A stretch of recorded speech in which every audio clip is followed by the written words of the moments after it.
All right, guys. I got another book review for you. The Checklist Manifesto: How to Get Things Right by Atul Gawande. Um, this guy is a general surgeon, endocrine surgeon. He works with he's an associate professor at Harvard School of Medicine. He works with the World Health Organization. He just does a lot of things. He's a very motivated, driven guy that has discovered some pretty impressive things throughout his career. And the Checklist Manifesto is one of I think 3 or 4 books that he's written that have been New York Times bestsellers, and so very interesting. As someone that works in healthcare, I thought this book was very applicable to what I'm trying to do in my career, and so I found it very useful for my work. But it's applicable to basically any complex industry, right? So he tells some pretty lengthy, detailed stories about surgery, about construction, about airlines and captaining an airplane and different things. So some of the pieces I'm going to jump into the middle of and may not make a ton of sense as far as the complete story, but it's more about a principle I'm trying to drive home and give you guys a little taste of what key points he's trying to make. And I think it's a good book that everyone should look into if you're trying to impact an industry or lead a team or improve processes. So the Checklist Manifesto, let's just jump into some of my highlighted things as I typically do. He's talking about how well we train physicians, and yet they still make a lot of mistakes, right? He says training in most fields is longer and more intense than ever. People spend years of 60, 70, even 80-hour weeks building their base of knowledge and experience before going out into practice on their own, whether they are doctors or professors or lawyers or engineers. They have sought to perfect themselves. It's not clear how we could produce substantially more expertise than we already have. Yet our failures remain frequent. They persist despite remarkable individual ability, right? And a lot of those mistakes, he points out, in all these different industries are frequently simple things. It's not that the physician didn't have enough knowledge about the cardiovascular system or the endocrine system or something. It's typically they forgot to wash their hands. They didn't use sterile technique when doing this procedure. Sterile technique is taught to everyone in healthcare, and this is not a physician thing. This is just a basic, kind of guideline rule of law when you're working in the OR, the operating room, right? And so sterile technique is simple. That's not something difficult, but the most intelligent, bright minds forget to do simple things. And those simple things cause infection, cause death, cause all kinds of harm to patients. And so it's like we don't need more training because there's only a certain amount of knowledge we can take anyway. And we do a really good job of training our physicians and these high level, practitioners of every industry. But they forget the basics. He talks about the finance industry too at one point in here, but so many, it applies to so many jobs. It says the 9th edition of the World Health Organization International Classification of Disease has grown to distinguish more than 13,000 different disease syndromes, types of injury, more than 13,000 different ways, in other words, that the body can fail, right? For nearly all of them, science has given us things we can do to help. If we cannot cure the disease, we can usually reduce the harm and misery it causes. But for each condition, the steps are different. They are almost never simple. Clinicians now have at their disposal some 6,000 drugs and 4,000 medical surgical procedures, each with different requirements, risks, considerations. It's a lot to get right. Right? So the more advanced we get in society with every industry, the more options we have, the more there is to know about things, the more the subtleties matter, right? And so it's sometimes those small steps in between, point A, point B, that we kind of forget that we were supposed to do X, Y, or Z. We forget the correct assessment. We forget to identify, in surgery, for example, did we identify the right side is it a left knee or a right knee? Let's make sure we had the patient mark it before we put them out. Did we identify the patient's name? Did we identify how much blood we might need? Because in this surgery, we typically lose X amount of blood. Did we identify the size, the shape? Like, there's just so many things, right? So it's like, those are not high level things that you take all your mind power. In fact, the high level thinking is what takes us away from the low level thinking. And that's where a checklist, just check off, did that. Yes, we're good to go. Now I can rely on this, super savvy surgeon to do his thing, right? Same with construction and those types of things. Like, there's some complicated things that we need to think about, but let's not forget the simple things in between. So let's create a checklist.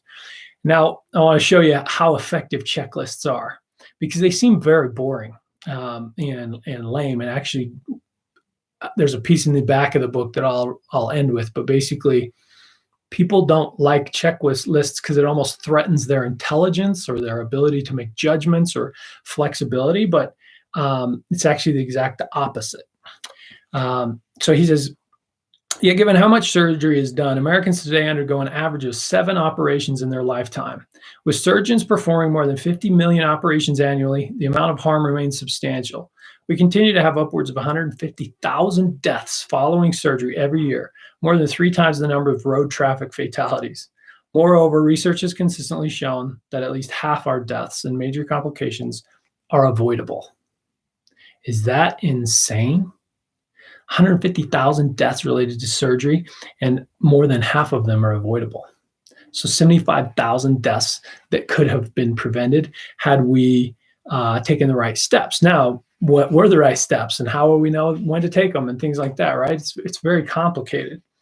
Where the checklist came from was back in World War II, when they the government, I guess, the Army, military, whatever was, the Air Force was buying these B-52, or these, what are they? What's the Model 299 bombers for war. They were trying to decide which airplane to buy, and this 299 bomber was like way more loaded, could fly longer, could do all this stuff like way better than all the other planes, but it was kind of too complicated to fly. So in a test run, like the very first test run, as they demonstrated it to the Air Force, the pilot crashed and died, and and so they just thought, man, that's a great plane, but it's too much to fly. It's not useful. So they had to kind of go to the drawing board and figure out, like, we got to make sure this is flyable. So they created a checklist just to make sure, flaps up, gas, whatever. Like, I don't know how to fly a plane, but just all the things that need to be done to make it work, right? So he said, here's the quote, actually: the Boeing model was deemed as a newspaper put it, too much airplane for one man to fly. Later on, he says, what they decided not to do was almost as interesting as what they actually did. They did not require Model 299 pilots to undergo longer training. It was hard to imagine having more expertise and experience and expertise than Major Hill, who had been the chief of the flight test. Instead, they came up with an ingenious, simple approach. They created a pilot's checklist. Its mere existence indicated how far aeronautics had advanced. In the early years of flight, getting an aircraft into the air might have been nerve-wracking, but it was hardly complex. Using a checklist for takeoff would no more have occurred to a pilot than a driver backing a car out of a garage. But flying this new plane was too complicated to be left to the memory of any one person, however expert. So a study of 41,000 trauma patients in the state of Pennsylvania, just trauma patients alone, found that they had 1,224 different injury-related diagnoses in 32,000 unique combinations. That's like having 32,261 kinds of airplanes to land, right? So in medicine, it's just getting too complicated for any one human being to comprehend it all, to remember it all, to take all the proper steps. And so a checklist can prevent skipping simple things that we should know and do. So it says, on a sheet of plain paper, he plotted, this is again creating a checklist. Plotted out the steps to take in order to avoid infections when putting in a central line. Doctors are supposed to have to, number one, wash their hands with soap. 2, clean the patient's skin with chlorhexidine antiseptic. 3, put sterile drapes over the entire patient. 4, wear a mask, hat, sterile gown, and gloves. And 5, put sterile dressings over the insertion site once the line is in. Check, check, check, check, check. Those things are not hard. They're very simple. But when they get missed, patients get sick, right? Skipping ahead, he says, Provenance asked the nurses in the ICU to observe the doctors for a month as they put lines into patients and record how often they carried out each step. In more than a third of patients, they skipped at least one. 33% or more had missed one of these steps. And one of these steps can cause an infection in a patient. You don't want an infection, especially when you got an open bloodline and you're in a hospital where a lot of infections are not good, right? So those are things that cause sick patients. And a lot of times the patient that's getting operated on is already sick and compromised. So what would be a minor infection to a healthy person could literally kill this patient, right? So it's like these 5 simple steps: wash your hands, put sterile drapes on, like those can kill patients if you miss them, but they're simple. And more than a third got missed. More than a third had one of those things missed. For a year after he studied this, the results were so dramatic that they weren't sure whether to believe them. The 10-day line infection rate went from 11% to 0. So this is after implementing a checklist. So they found patients for 15 more months, or followed patients. Only 2 line infections occurred during the entire period. They calculated that in this one hospital, the checklist had prevented 43 infections, 8 deaths, and saved $2 million in cost.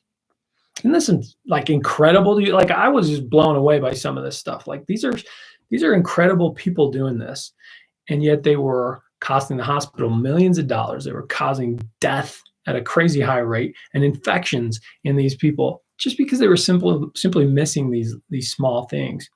The researchers found that simply having the doctors and nurses in the ICU create their own checklist for what they thought should be done each day improved the consistency of care to the point that the average length of patient stay in intensive care dropped by half. This is insane. It's insane stuff. A Johns Hopkins research specifically measured their checklist effect on teamwork. So psychology studies shows that when teams know each other's names, they're more collaborative. They feel more united. They're more vocal. They're more willing to speak up when something goes wrong, right? So part of the checklist was just to stop and introduce everybody's name, make sure you know everyone, and then we'll proceed. And he studied this. 11 surgeons had agreed to try in their cases. 7 general surgeons, 2 plastic surgeons, 2 neurosurgeons. After 3 months, the number of team members in their operations reporting that they functioned as a well-coordinated team leapt from 68% to 92%. At the Kaiser hospitals in Southern California, researchers had tested their checklist for 6 months and 3,500 operations. During that time, they found that their staff's average rating of the teamwork climate improved from good to outstanding. Employee satisfaction rose 19%. The rate of OR nurse turnover, the proportion leaving their jobs each year, dropped from 23% to 7%. Now, you may know that I have a Instagram page / Facebook page called Nurse Culture, because that's one thing that I've been frustrated about in healthcare. The climate around nursing is not good. They're overworked.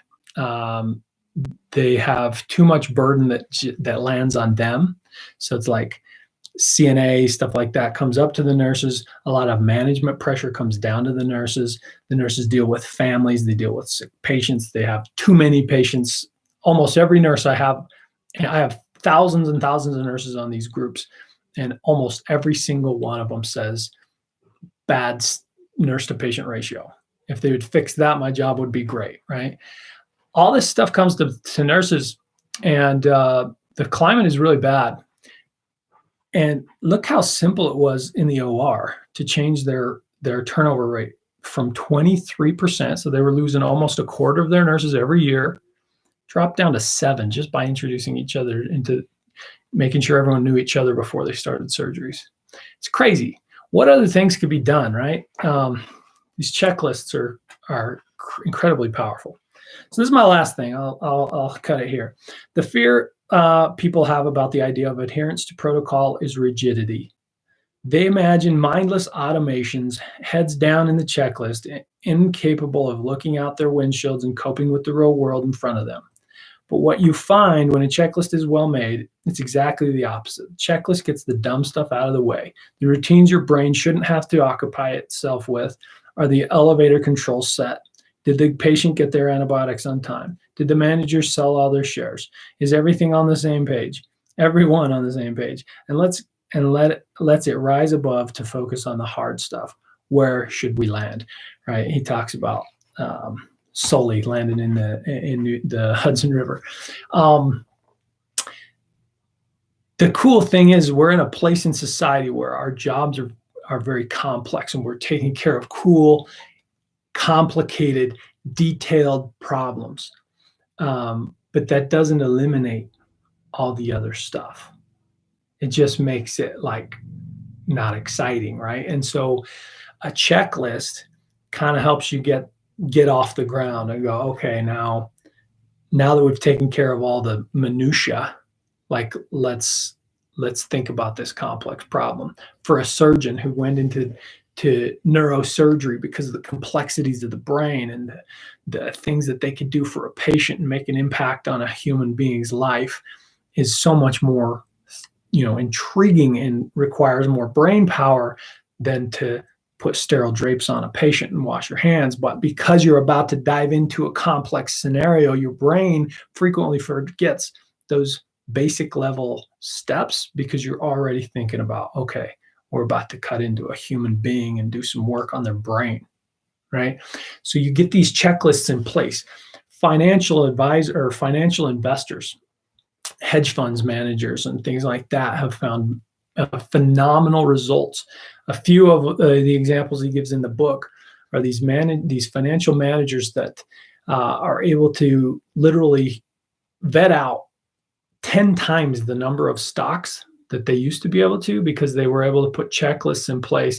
They could run a stock through this checklist and go, okay, this is one we want to look at. Run this through. It's already one we don't want to deal with. Let's not waste our time. And they were able to really just create these processes that allowed them to make multiple times more money than they were when they just relied on their own, experience systems. So I thought this was a very helpful book, applicable to every industry, and something that personally in healthcare I want to work to implement a bit more with the people that I work with, in trying to improve processes and decrease cost and improve outcomes and stuff. So very cool. But I'll put a link below. I'll put it on the website as well. So if you want to go over there and see what other books I've done reviews on and things, but please don't forget to subscribe if you want to get more book reviews, more tips, more leadership and self-help book type conversations. And hit the like button if you appreciated this one. I'll talk to you soon.